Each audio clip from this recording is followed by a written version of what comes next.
சரியான சமயத்துல சொல்லேன். நரிக்கும் ஆட்டுக்கும் நடந்த கதையை கேட்டிருக்கீங்களா? ஒரு நாள் ஒரு நரி ஒரு ஆழமான கிணத்துல விழுந்துடுச்சு. கிணத்துக்குள்ள மாட்டிக்கிட்டு யாராவது உதவிக்கு வருவாங்களான்னு காத்திட்டே இருந்துச்சு. ஆனா யாரும் வர. நாள் போச்சு. பாவம் நரிக்கு ரொம்ப பசி, ரொம்ப சோர்வு. அப்போ மெய்ன்னு கத்திக்கிட்டே ஒரு ஆடு அந்த பக்கம் வந்துச்சு. உடனே நரிக்கு ஒரு புத்திசாலித்தனமான யோசனை தோணுச்சு.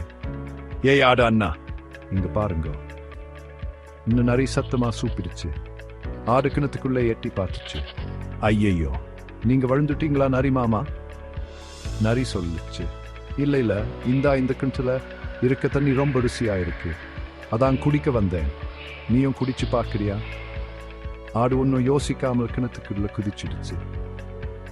ஏ, இந்த தண்ணில என்ன ஸ்பெஷல் இருக்குன்னு தெரியலையே ஆடு சொல்லுச்சு. இப்போ நாம எப்படி மேலே ஏறுது? உடனே நரி ஆட்டோட மேலே ஏறி நின்று மேலே குதிச்சுடுச்சு. சீக்கிரம் என்னையும் கூட்டிட்டு மேலே ஏறின்னு ஆடு கத்துச்சு. நரி சொல்லுச்சு, எதையுமே யோசிச்சு பண்ணணும். சரி, நான் கிளம்புறேன். இப்படி சொல்லிட்டு நரி அங்கிருந்து போயிடுச்சு. ஆடோ அவசரப்பட்டு குதிச்சதுக்கு வருத்தப்பட்டுட்டே அங்கே இருந்துச்சு. சரியா குட்டீஸ்? நீங்க எதையுமே யோசிச்சு பார்த்துட்டு புத்திசாலித்தனமா நடந்துக்கோங்க.